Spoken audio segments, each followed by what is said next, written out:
I was talking to a business leader, and one of the topics that came up in conversation was a pattern that he found himself in.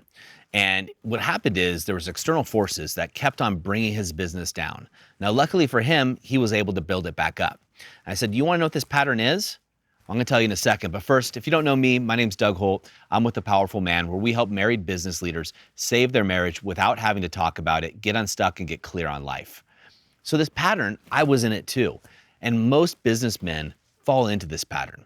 So what tends to happen in our business is we start to build the business up, and we're in that ramp up phase. In our 20s and maybe even our 30s, we have this whole mindset that we'll out hustle the competition, we'll outwork anybody.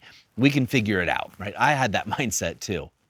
And when we look at this, we start to build and ramp up the business only to have seemingly external forces applied upon us, and then the business seems to crash.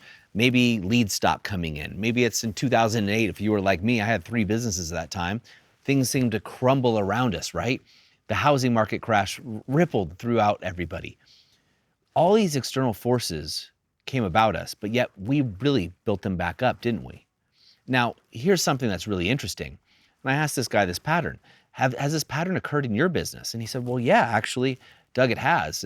We're making growth, but it seems like we have to hit a hurdle and go down in a valley before we can get back up the peak.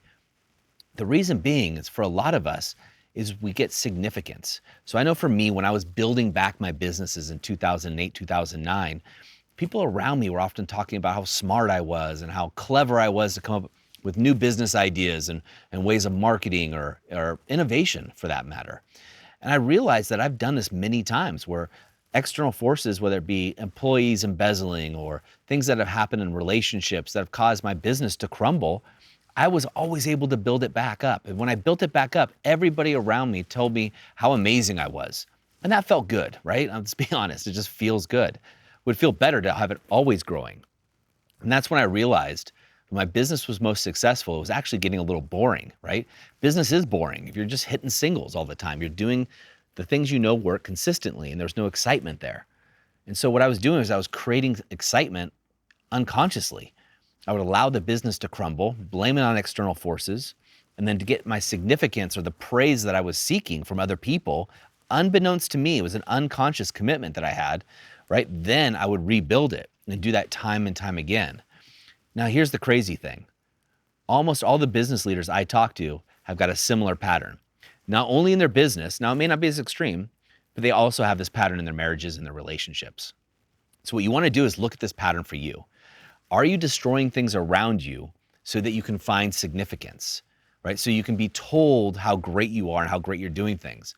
Probably not consciously, because nobody wants to go through that turmoil. But if you have the story that you can pick yourself up by your own bootstraps, that you can out hustle somebody, odds are that you have this story playing in your mind somewhere. Because if you have that thought, that means you need to create that pattern. You need to create that to make that thought true, right? And to get validation and find evidence in the world that that idea and that concept is true for you. And oftentimes what we'll do is subconsciously or unconsciously, we'll create situations to prove that model. And so you really want to look for this in your areas of your business. That's the most obvious for most men, but also in your relationships. And is your wife doing the same thing? So take a second to look at this in your life. And if you want to go a deeper dive, click the link in the bio. We have a podcast section where Tim Matthews and myself go through this in a little bit more detail in one of our podcasts and also in a video that we have for you. Whatever you do something and make sure that you're not going for significance and you're hitting those singles each and every day and sticking to your routines. Just remember, I'm in your corner.